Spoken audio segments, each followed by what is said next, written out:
Hello and welcome to another episode of the Young Tongues podcast. My name is Barbara Fountain and I am the founder and CEO of the Young Tongues, a global peer support group for young tongue cancer patients. And with me today, my glorious co-hosts, Steph and Jamie. Welcome to the pod. Hello. Hello. I love that Lovely to have you both. Jamie and I have our coffee. You got your coffee. Cheers. I've got my water. Cheers. So first off, I need to apologise to all our listeners. There was no podcast the last 2 Fridays, you might have noticed. That's because Barbara got overwhelmed and hasn't done her admin yet and hasn't scheduled any podcasts to take place other than this one. So I do apologise. May has been mental, and we'll talk more about that in a bit. But it's just been a bit too much. So I'm sorry. But I'll do better next time. In the meantime. Oh, thank you. In the meantime, Steph, Jamie, how are the two of you? Who should we start off with? Jamie?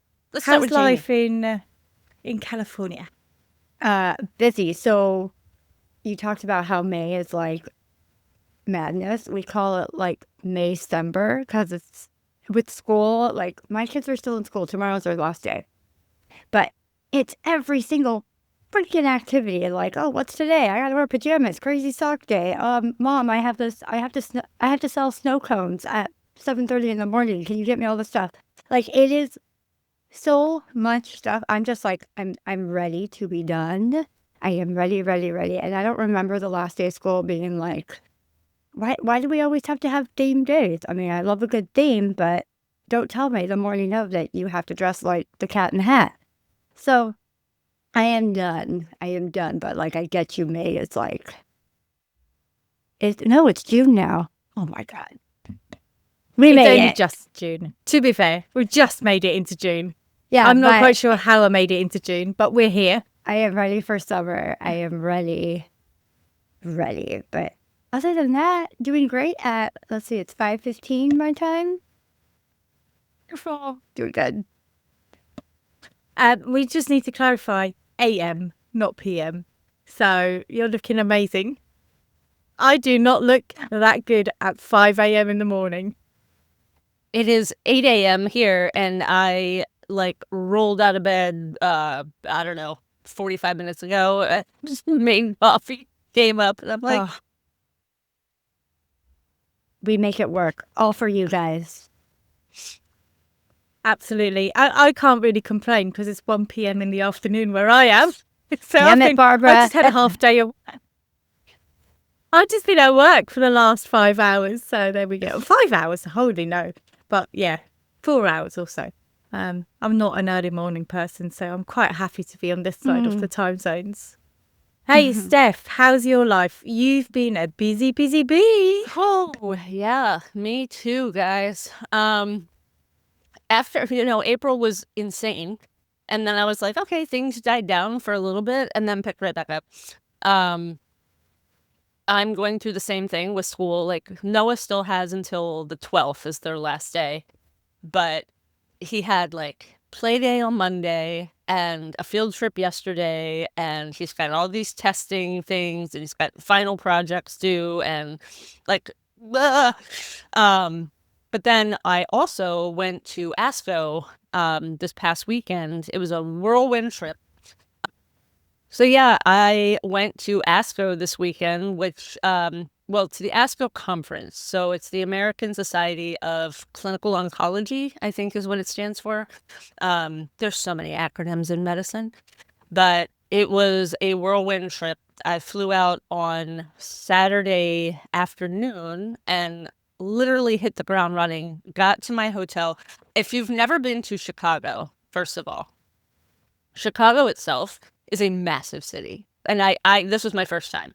I had flown into O'Hare, the major airport there, for layovers, but never to actually get off the plane and stay there.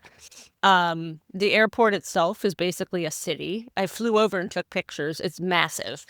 I've never taxied on a plane so long in my life. I thought we were driving to the airport from I was like, did we land? Where are we going? Literally 10 or 15 minutes of just driving in the airplane. It's like, because I texted my partner when we landed and I was like, we're on the ground. And then 10 minutes later, I was like, still not at the terminal. Where are we? Just kept going.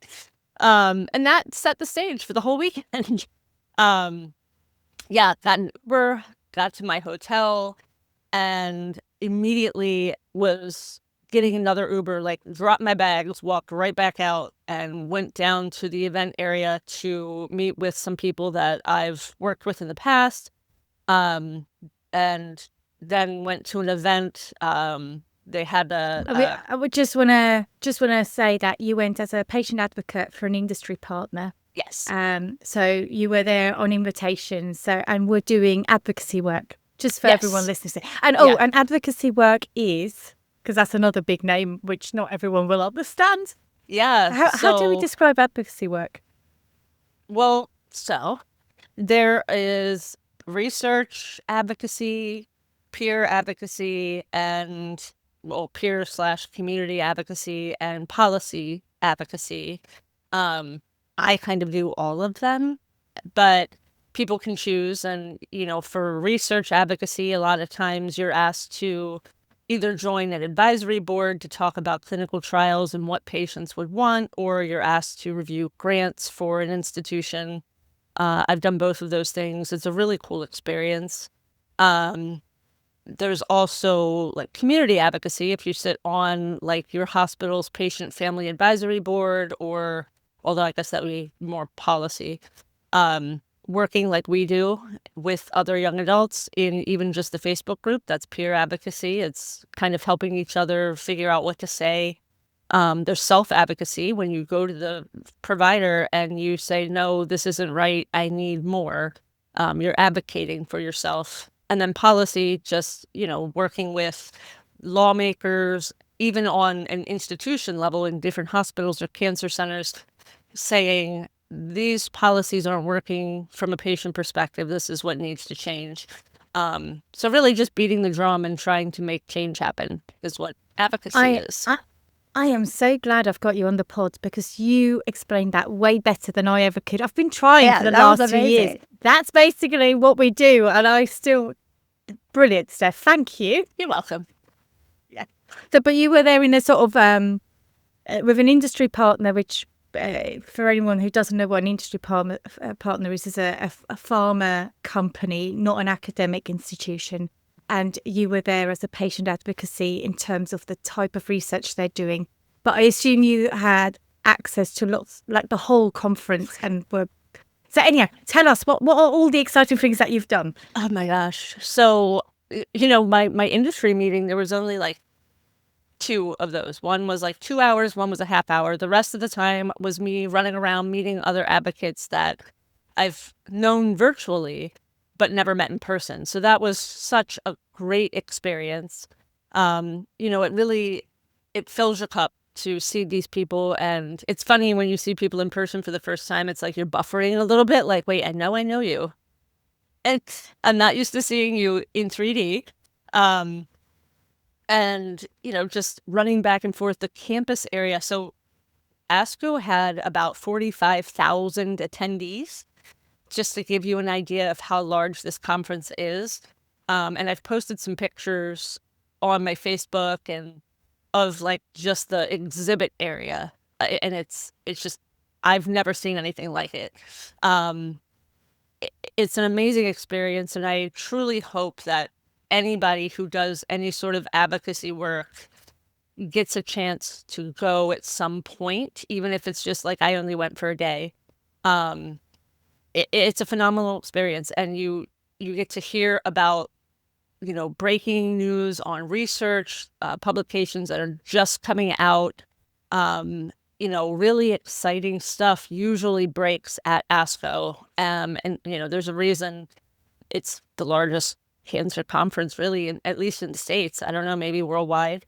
I know ESMO is pretty big as well, but just it's a, I don't even know, I have the words to describe it. I walked 17,000 steps in one day in platform loafers with no socks, which I do not recommend. My feet are bleeding.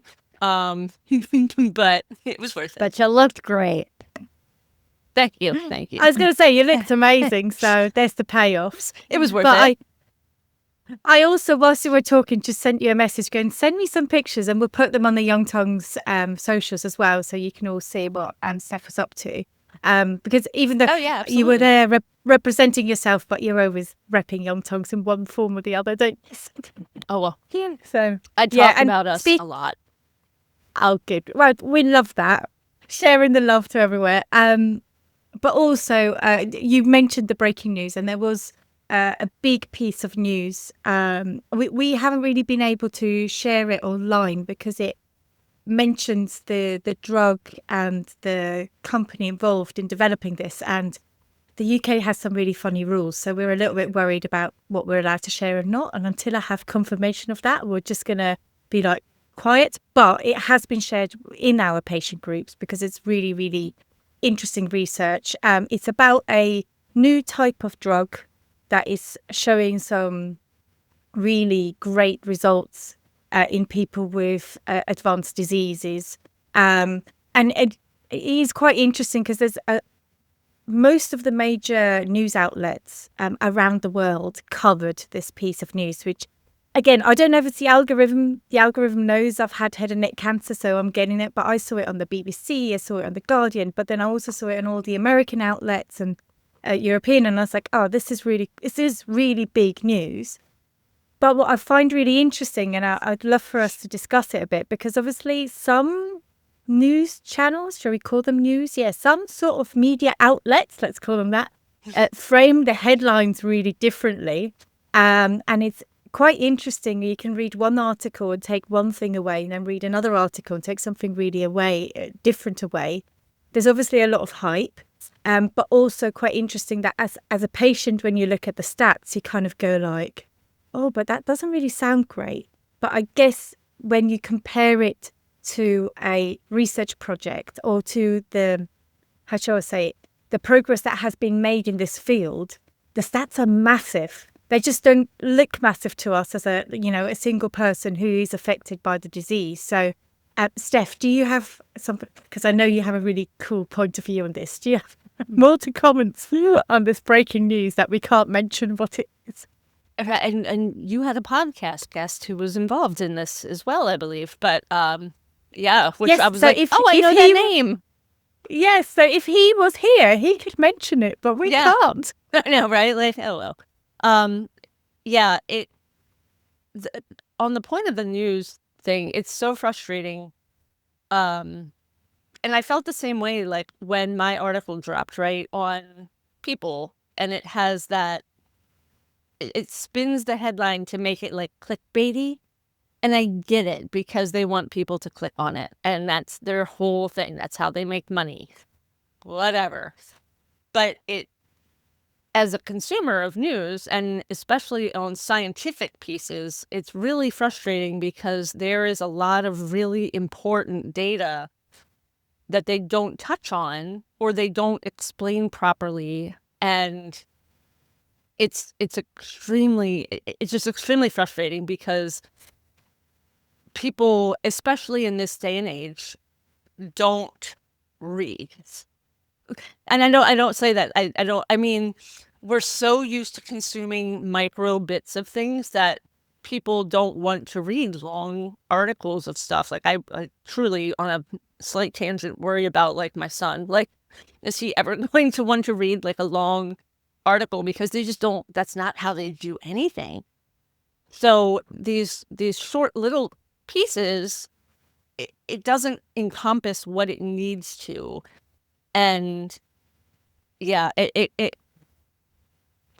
this drug is really cool. There's a lot of really, really promising results coming from it. And the mechanism of delivery, everything is just very innovative. And it's really exciting because nothing has really changed in the head and neck cancer space in like the last decade. So to see something actually pop up like this and be so effective, even though it's not a silver bullet. It's not, one of those things that's like, oh, it cured cancer. Like, yeah, that would be better, obviously. But it's still a huge leap in the right direction. And I just feel like some of those headlines don't do it justice. Yeah. And I think sometimes it's also just worth remembering this is the first step out of many. So with any sort of breakthrough, this is only the very beginning. And I'm going to just tell you, so I also went to a conference in May. I was really lucky to go to a conference called BARNO, which is, oh gosh, also an acronym, which I think stands for the British Association of Head and Neck Cancer Oncology. I hope I got this right. Or it's a sort of a version of that. And basically, patients don't really get to attend that. It's purely for surgeons and oncologists and healthcare professionals. And I kind of, talked my way in and was able to get an invitation, also with the view of providing a bit of feedback in terms of maybe how they can increase the patient voice in their day, even if patients aren't there as guests. And I have to admit, my reflections on the whole day, that this is not a conference that is suitable for patients to attend, especially not for patients who are in the middle of it. It's not a patient educational conference. There are conferences for that. This is not that. This is high-level professionals meeting in a room to sometimes have some quite heated debates and have talk with each other frankly about some of the challenges they face within their profession or research and progress they see within their profession. So I was on board with that, but I would have liked to have seen more patients on stage. So when research has done and someone says, we did this patient involvement, we'll do that at the presentation stage as well. And we had a great example of that where they had this for one single presentation, and it happened to be a young tongue. And I will tell you more about that. Sorry, I'm going off on tangents. I need to bring it back in. So what was I going to say? No. Where were we, Steph? We were discussing the headlines and how the spin can. I can't believe that I'm the one getting us back on track, because this is. Okay, guys, this is what May has done to me. My brain is so fried because as I was talking, I had 10 different thoughts at once. I need you and to they know were that all that's, competing against. That's how they my were all brain competing is against each other. 24/7. You should have just my stayed God. on that tangent, because now I know. I should have just. Yeah. So okay. So I can't remember what the point of it was that I was going to say, but I also went to this conference. It was very interesting. And one of the things I found really interesting, it was actually, so in the UK, we have a mechanism called NICE, which is basically the board that decides what type of drugs the NHS provides and what they don't. And the big news for anyone living in the UK last month is that immunotherapy is now part of the treatment path for locally advanced head and neck cancers, in particularly oral cancer. And that's new. So the only way you got immunotherapy before was you were either on a clinical trial or you had a recurrence and basically were sort of end stage, and then we'll try immunotherapy.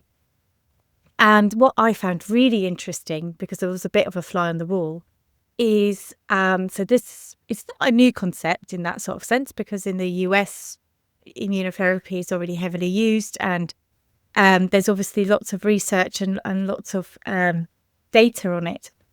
But gosh, the room was split. Like not everyone was in agreement that this is necessarily the right path for patients. So I found that really interesting, because again, it just put me in a completely different point of view.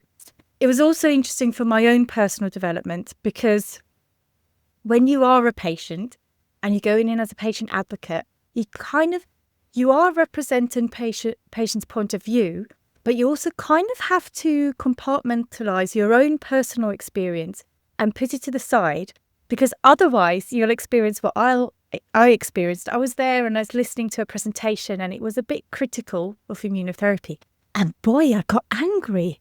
I got really pissed off. And I was sitting there and I was grinding my teeth and I suddenly realised, no, Barbara, this is the whole point of a forum in sort of the medical field, is that there are different points of views and they're all important. And it's only by having that discussion and that, that it progresses and that things get better for patients as well. But yeah, you kind of have to take your own story, your own emotions out of the room and really go at it as from a scientific fact-finding mission, and not really try to come at things as neutral as possible. And I think throughout the day I got a bit better at that, but in the early hours of the day I was like, oh, I really don't like this. But yeah, I was absolutely fascinated that not everyone is like, whoa, this is amazing. And also I can kind of understand why, because I guess the whole numbers game, it's incremental improvements. But what I think sometimes these clinicians didn't quite understand, that from a patient point of view, these incremental improvements, even though they seem so small, they are hope. They're the only thing we have, right? So I don't know. I kind of am like, should I be a fan of immunotherapy or not? And I'm like, well, hell yeah, because nothing new has come along. And I know at the moment the numbers may be, in some people's opinion, not great. But they will get better, because at the moment we only have the data from the clinical trials. And there's only certain people that were in those clinical trials which might have, and again, anecdotally, I am not a scientist, I am not a clinician, but from the little I understand, I gather that the people who were in those clinical trials, especially in the early clinical trials, were people who were quite advanced in their disease. And maybe it was just too late. Isn't that like a legitimate theory to say, oh, if morbidity is really high in immunotherapy, well, if you gave it at the last possible moment, was it just not too late? So I think of having it now as part of the treatment path. I hope, and I'm sure they will continue collecting the data, I hope we'll get a better point of view. The other thing I found really interesting, and I got a little bit in an argument with a clinician, I suddenly realised I'm not sure. Well, you're sort of self-conscious of like, I don't know if this person likes me or not. And then I just realised, no, this is just a person who operates on a completely different level to what I do. And we're obviously trying to meet each other. But I was kind of arguing because the trials that they've done, so this is introducing immunotherapy before the surgery. Neoadjuvant, it's called. And that's really cool because that's kind of the new. And the hope is, or the idea is that by introducing it before the surgery, we can kind of shrink, that's probably not the right terminology, but kind of reduce the amount of cancer that's there, but also a bit like a vaccine preventing the spread. But in these trials, they still continued to do the same surgery, the same amount of radiation or chemo that they already had planned, because it's, for safety of patients. I understand that. So someone was basically saying, oh, I don't really see the benefit of it because people are still having the same quality of life outcomes. And I was nearly pulling my hair out. I was like, yes, but the difference is, as this technology research, whatever we want to call it, and it's not just immunotherapy, it could be any other type of drug, as this continues, there will come a point where we can make this decision and go, oh, actually, this drug, whatever it may be, is doing so good that we actually can take less of the time, or we can give someone less radiation, or no chemo, or no radiation. And it's only until we get to that point that we can really, really, really improve quality of life. And what I don't understand is, aren't we all in agreement we're just not at this point yet? Why are we poo-pooing it? Look, be patient. And I know that's even worse for a patient because it's like now, but for a clinician and researcher, I'm kind of going like, but everything starts small and improves, and then you change direction if it doesn't work out. So yeah, that just really, I was really quite impressed by. But then again, I don't, I can also understand if you're a clinician and you're treating people day in, day out, and you're seeing bad outcomes, and you are dealing with the reality of this one human, not a number in a spreadsheet in a research project, but with the human, that you would be not only frustrated, but also demoralized if things aren't working as well as they're hyped. There's the hype and there's the reality. So, yeah.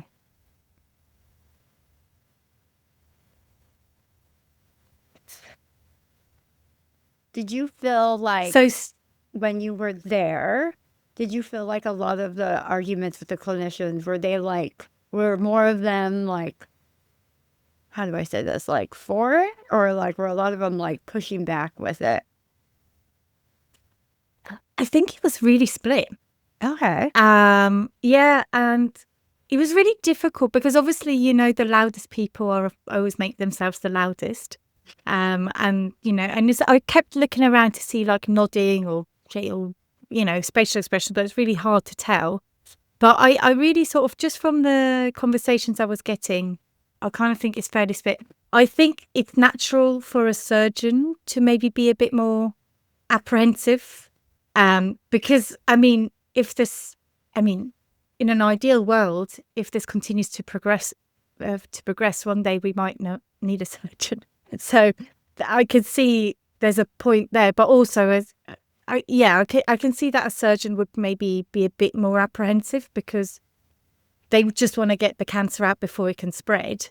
And I think I do agree that is the biggest downfall at the moment with the whole immunotherapy thing, is that we can't tell who's it going to work in and who's not going to work in. And once they figure that out, in a sense, whoever figures that out, a test of some sort that can give more predictability, I think that's going to be a real golden key in terms of unlocking and giving health professionals the tools to make better decisions.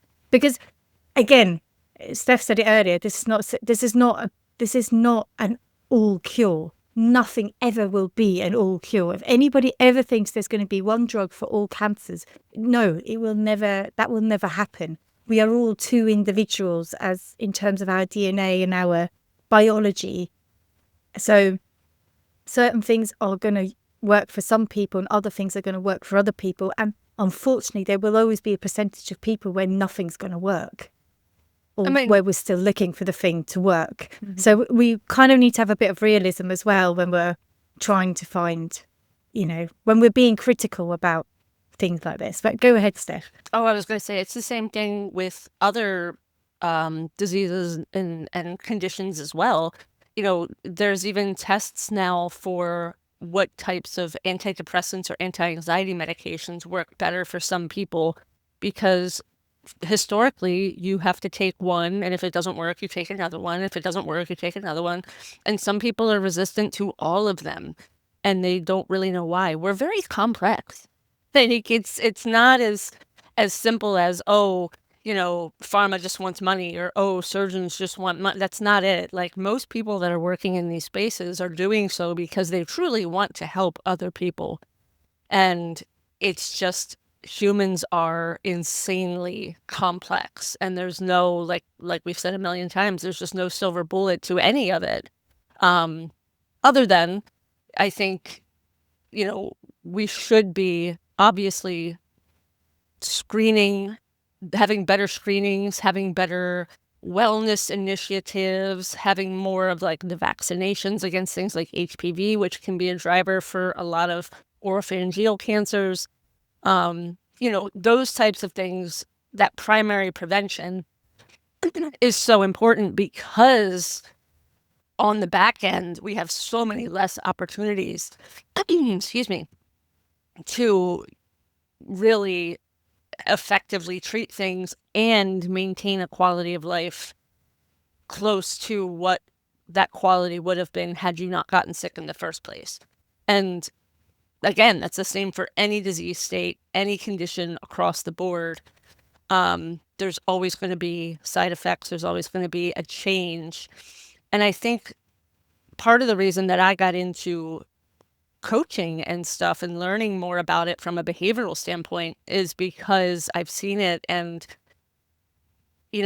I know everybody hates to hear it, right? Kind of like we hate to hear that exercise works because we don't want to, or diet works because we don't want to. Like, I can attest that I absolutely hate that and will drag my feet, but it is true. And it's the same thing when you're able, and I'm not saying it's easy, but when you're able to flip that mindset and realize that you have more control than you think, it's, and I say it's just, again, simple, not easy, kind of reframing how to think about things, because we are the ones that are truly in control of the quality of our lives. I think it is very, before everybody comes at me, it is very obvious that social determinants of health are huge and that we should be ensuring that everybody has an equitable chance at that quality.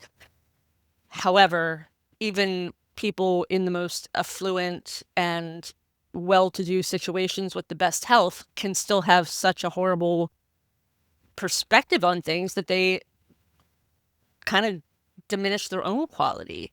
So it's that kind of, I don't want to say it proves the point, but I don't know, a lot of this, to your point, like we really have to look at it.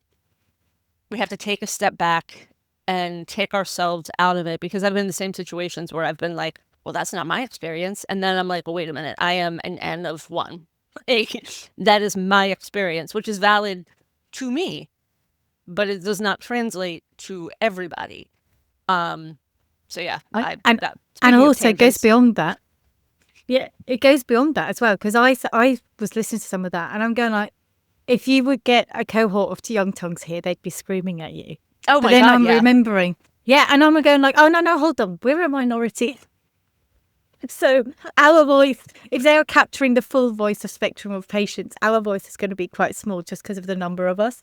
But yeah, it's really interesting. And so the other point I wanted to touch on was the patient voice representation. And I think globally, looking at the bigger conferences, I mean, ASCO has got a fantastic advocacy program. Honestly, Steph, I'm a bit gutted. I didn't realise you were going. I was meant to apply for it. And it was just, to be fair, I'm so glad I didn't, because I wouldn't have survived May. But I was just as under the cosh, and I was like, I'd really love to go, but actually my priorities are just a bit different this year, and I just need to focus on actually getting the work done. And there's another big conference in Europe, which also I should apply for. And again, I'm kind of going, I just need to focus on young tongues at the moment and not go off gallivanting at these amazing conferences. But at the same time, I'm like, if I'm not there, what am I missing out on? And silly. But patient advocacy is starting to become a little bit better at these conferences. And I personally, this is a personal belief, think it's really, really, really important. But I also understand that there has to be guardrails, and, sometimes it's more appropriate than in other situations. But I was so proud. So I just need to tell you about my proud mama moment. So Imogen, one of our young tongues, who has, she was awarded one of the Young Tongues Award for Impact last year for a brilliant video she made. So Imogen has had a radical glucectomy. I need to get her on the podcast, by the way. I just remembered it. So she'll come on and tell you her own story. But she had a radical glucectomy, basically no tongue available. And she rallied her dental team to create a prosthetic tongue. And actually, we have a few people in our tongue cancer community with prosthetic tongues. I didn't realise she was the first one in England. And the only way it happened is because she did the research and she took it to her team and went, I want this. Oh, I didn't know that. That was yeah, crazy. It's amazing. It's amazing. And Imogen, she's such a ray of sunshine, and she's the most delightful person. But she's also a scientist herself. And I think having that know-how really helped her to advocate for herself and figuring out, she was like, I don't want to settle with this. Anyhow, they presented the prosthetic tongue. She was there with the researcher professor who created it with her, who so this was so brilliant. They had a very short time frame. These speeches are like maximum 7 to 10 minutes. So the healthcare professional, the professor, went through the statistical analysis that they did, the kind of build of it, how they came up with it. And then Imogen came up and gave she took the tongue out, spoke without the tongue, and put the tongue in and spoke with the tongue to give a real life show of what impact it has. And then she also she gave a brilliant speech about how this has changed her life.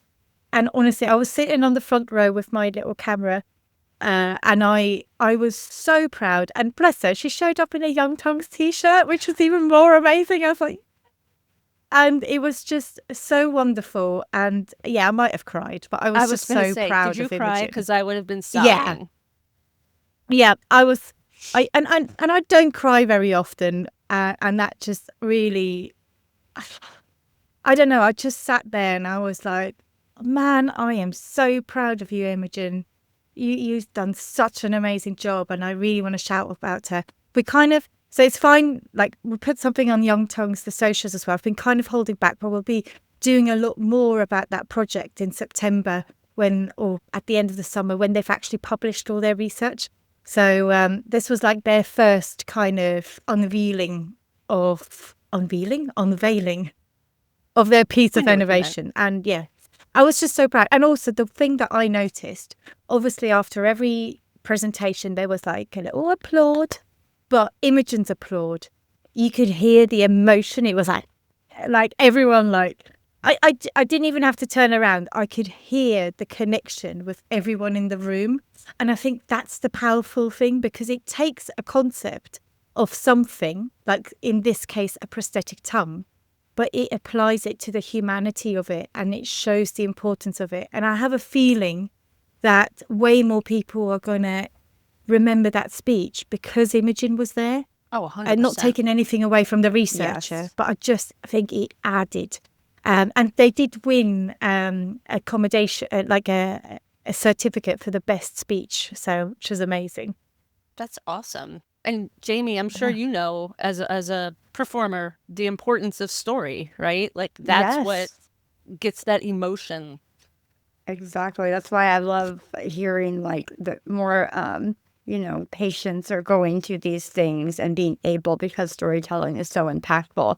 And a lot of the times I think like doctors and surgeons, like, that's their job. They're not sometimes, they got to look at it like this is the nuts and bolts of it and not the human behind it. And for them to see it, I mean, a couple places that I spoke at, it's like I had so many people come up to me and be like, I'm so grateful to hear your story and to hear like, the humanity of it, because like this is their job. They look at it in black and white. And I am grateful that my surgeon is so like looking at it in that way.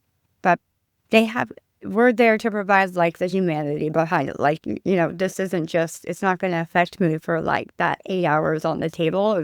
You're changing my life.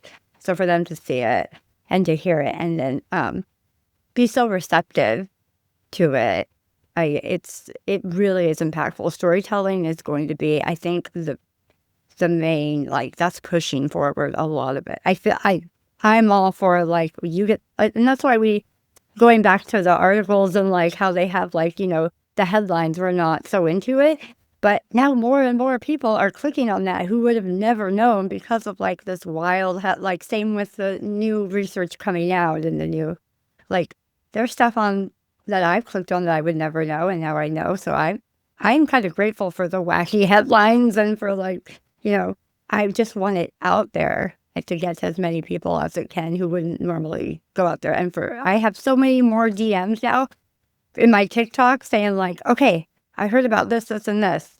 And the conversations I was like, wow, this is globally happening. And the conversations are now, people are more aware, even from like a year ago. Yeah, massively. And we're seeing that at Young Tongues as well, as we're growing non-stop, but also not just growing in terms of patient numbers, but also growing into the communities, and I think into the professional communities. And it's so great to hear, like, sometimes, because I was, I quite often, I don't realise how many people know us. And every time I go to a conference, they go, oh, you're Young Tongues. I've heard of Young Tongues, or I know of Young Tongues. I'm like, do you? Well, get so excited. I'm like, this is incredible. Because it's like, this is my everyday life, but in my house, in a tiny Victorian terrace in England. So to think that something travels from here all the way around, and that important people and patients and everyone else hears about us, but, especially when like these, I don't know, it's really funny, like, surgeons who've been like on TV and have like a profile, or oncologists and things, and they go like, oh, I know of you. I'm like, that's really cool, thank you. It's just, makes me feel a bit special. I thought the same thing when industry people were like, oh, Barbara, yeah, Young Tongues. And I was like, well, you've heard of us. Like, it's always, I don't know that it'll ever not be exciting to hear that, because all of us were there at the beginning, and everybody loves the story. Like yesterday, I spoke at an event for a local nonprofit for AYAs, or adolescents and young adults. And I was telling them afterwards about how we all found each other on Instagram, and they love that. They're like, what? Like, that is so powerful. And I'm like, yeah, but it also goes to show how little resources there are, and that we initially had to cobble it together ourselves. Like, is there anybody out there like me? And, that community building, that's one of the powers of, Jamie, to your point, social media and the short form. That's a huge, powerful tool for community building and meeting people that are going through it and having those conversations. That is the one thing. Yes, it starts really important conversations that otherwise would never happen. Yeah, totally. And completely, everything you said. And also sometimes I use that example when social media gets a bad rap for, very reasonable reasons. But without social media, if they just shut it down tomorrow, what we would lose is huge, right? Because this digital community building is really important. It's a lifeline to so many patients. Like, having access to the patient group, being able to ask questions and have your voice heard, and have people come back to you who have lived through a similar experience, is so valuable. So I think especially those sort of private groups for specific reasons are really valuable. The general town square thing of people commenting on your stuff, that's a whole different conversation. I want to do a panel with some of our Young Tongues who have a bit of a bigger following on social media, to talk about the great things, but also the dark side. And there is a dark side. And that's the only thing I have noticed increase quite a bit in recent, maybe 6-9 months, is like some of the comments I'm getting on some content is just so wild and so mean and horrible, where I'm like, oh, come on, just... You're going to have Jamie on that panel, right? Because... Yeah. Everybody has the audacity. Everybody has it now. So... I saw some of the questions get asked. I'm like, do you have any manners? No, nobody does. No. I will. Okay, we'll do a whole panel on that. Jamie will be on there for sure. Yeah, definitely. And I think, on that line too, there is, and I'm not saying that it's a bad thing. I love when people reach out and DM me through Insta, Facebook, whatever. And I wish sometimes that people would understand when you ask somebody to relive their experience for your benefit, that it is labor. There is a little bit of trauma to it. And a lot of times, and maybe it's just me because I'm like an ultra empath, which is No. can be No, problematic. that's not just you. I feel it.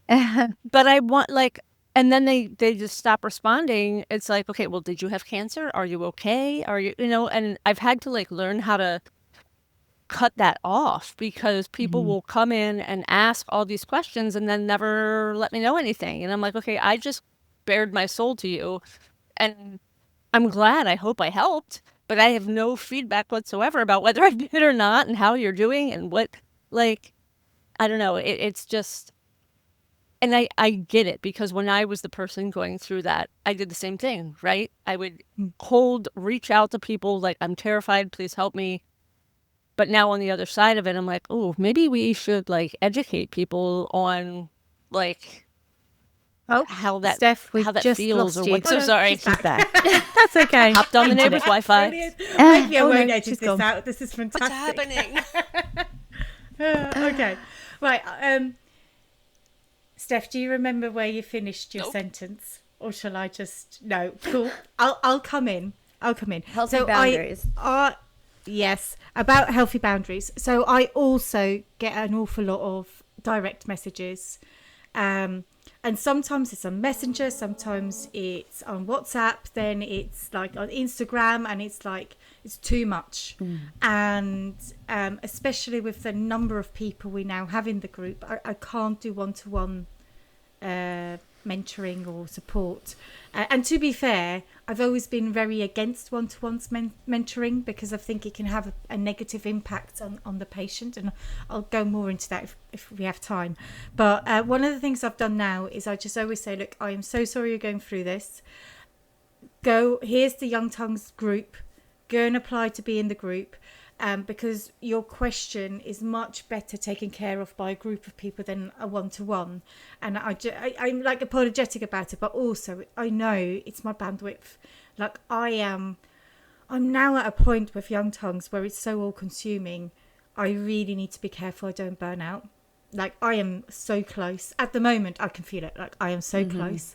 And that I want to do 1,000 things at once, and I can't, and it's so frustrating that I just don't.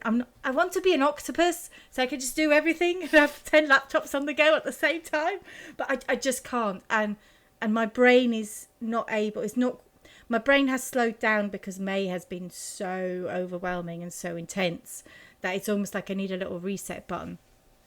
But yeah, I just can't do the emotional work labour on a one-to-one basis via DM, and that's not to tell anyone off who's got in touch. You're more than welcome to, but I do have to sort of enforce those boundaries now, and also you are better served in the group, because that's the one-to-one mentoring I meant.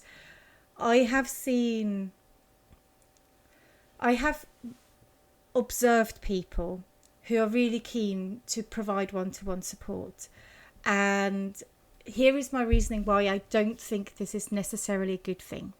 Firstly, you don't know what it's doing to your own nervous system. You think you're being helpful, but you're also getting very involved with one particular person, and that will eat at your own resources. So number one is protecting yourself, but number two, for the person that you're trying to support, they will only hear your narrative, and your narrative might not align with what they are going through, even though what they are going through is very similar to what you went through, technically speaking, clinically speaking, but they might be experiencing it completely different. And I have had discussions and sessions with patients where the person who was meant to support them ended up getting angry with them or invalidating their experience because they weren't recognizing it as their own experience.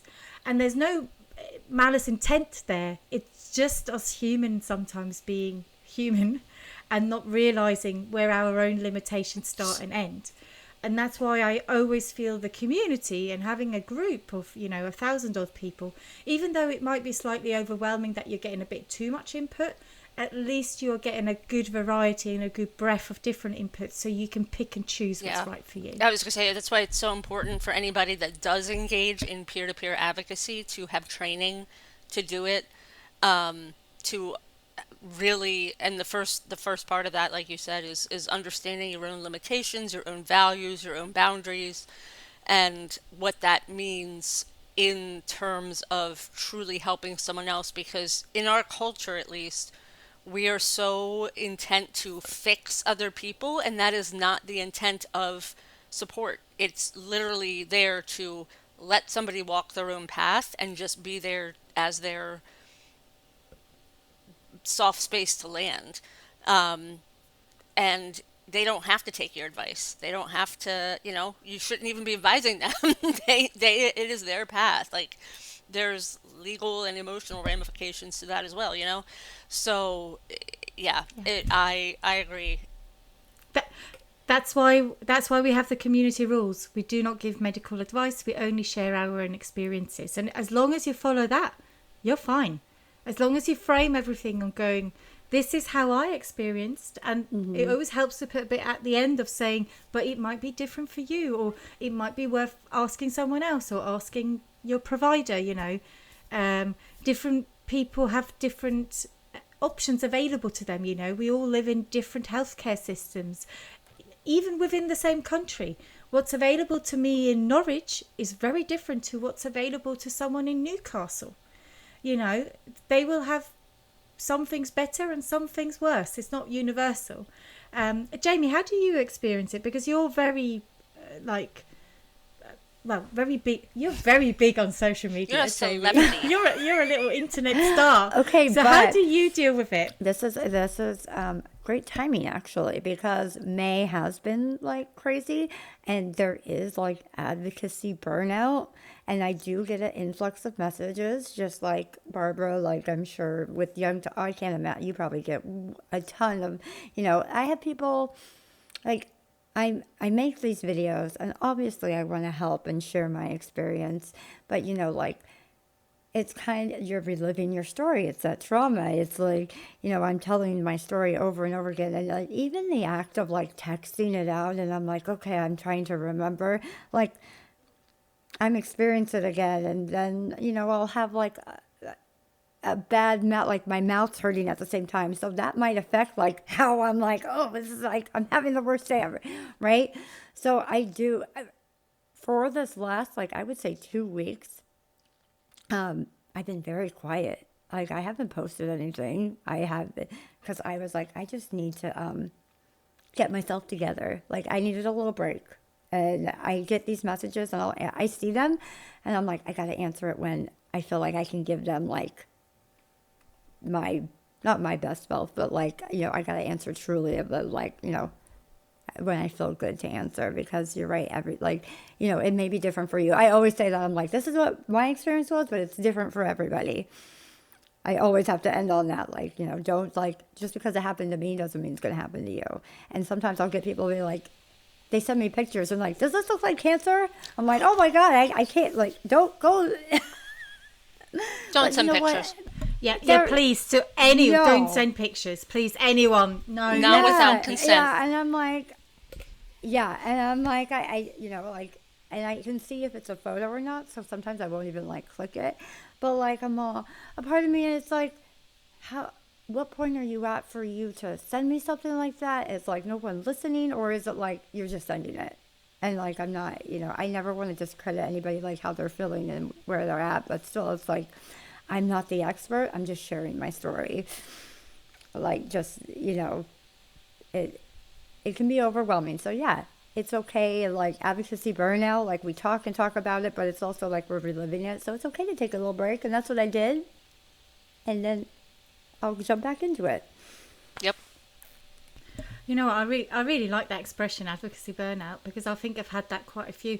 And isn't it weird? For me, it always happens when there's an awareness month or day. April was or big so for much me. stuff because it's like The end of yes. April, and I then was you like, also feel the pressure of like, yeah, and you're like, oh my god, Yeah. I gotta post. Like I'll be like, oh, you know, it's like, oh, it's so and so a weird day. It's this day. It's that day. I'm like, oh my gosh, and I feel like the pressure to post, and I'm like, no, you know what? It's okay. It's all right.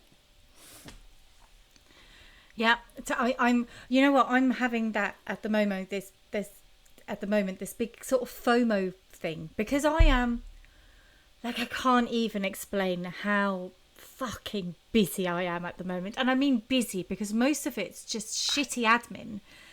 But it's nothing I can, like, I have people want to come and help, but it's nothing I can hand over because it's like in systems and there's GDPR and I can't just go, yeah, do this because safeguarding and all of that shit. But anyhow, and it's just, everything is just taking a bit longer at the moment. But anyhow, because I just need to keep my head down at the moment, and I just need to push through this wall of work, because I also know once I have this wall of work done, my life is going to be easier because I'm setting up processes to start handing stuff out.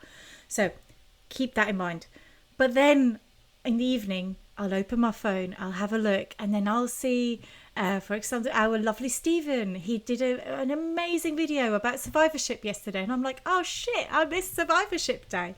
And I'm like reposting and trying to, and then I see Steph at ASCO, and I'm going like, oh shit, I should have really been there. Like, what am I missing out? And I'm having this intense FOMO at the moment. And this morning I said to Nick, my husband, for those that don't know, I said to him, you know what? I need to put my ego on the bench, because it's really not important if I put out a video about something. That's not going to make the difference.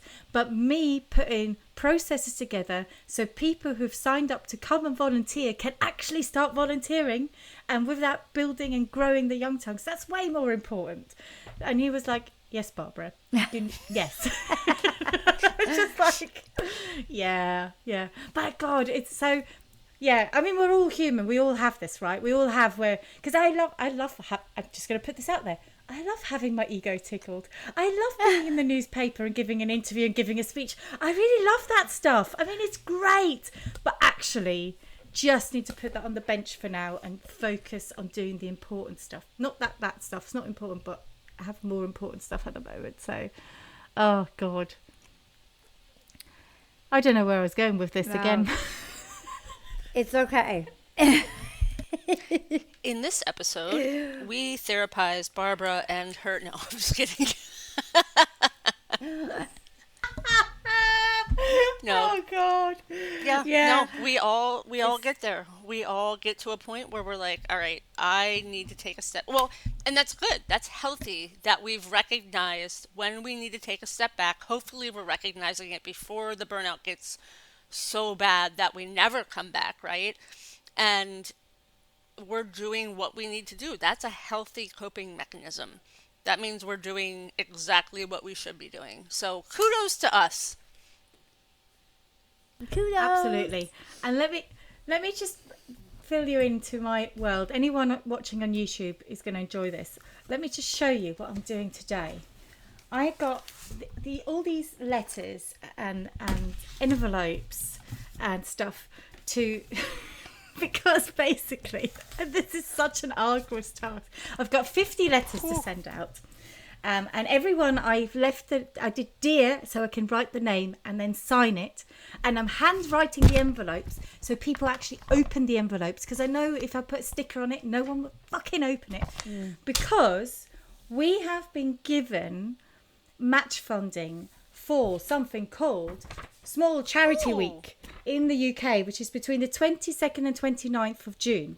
And we've been awarded £2,150, but we only get that if we raise £2,150. Okay. So that's doable.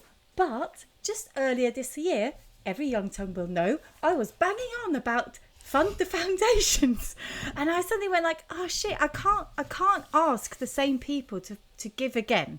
So I found 50 companies, mostly dentists around the country, and anything sort of oral health related. I've tried my best to find small companies, family-run companies, for-profit companies, and I'm sending them this letter, which basically is me saying, I had tongue cancer and this is what I've done and please support us. And on the back is a lovely picture of all our community. Steph, do you recognise? Oh, God. Yeah, Steph's burnt neck Speaking is of on there. things that happened to me but probably won't happen to you. That's my experience. So 50 businesses in the UK are going to see a picture of your burnt neck. But yeah, it was more to give to give. So for those listening, it's a collage of meetups, of patient photos that have been given up to us, people with radiation masks, people in surgery, people smiling, having a great fundraising, all the different things, just to kind of give a visual of like, we are real people, we're not AI generated, please come and help us. So I have no idea if this is going to work. I might be completely wasting my time, but I just thought I need to try something.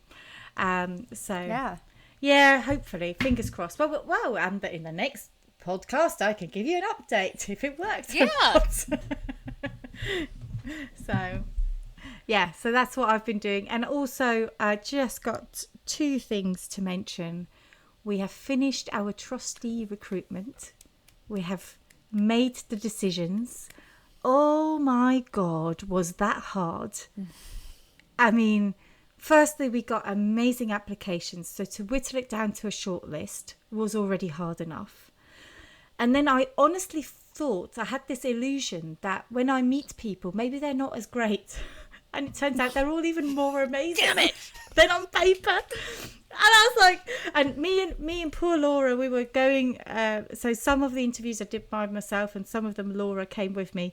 And after every interview again, like, oh my God, they're so amazing. I was like, this is getting harder and harder.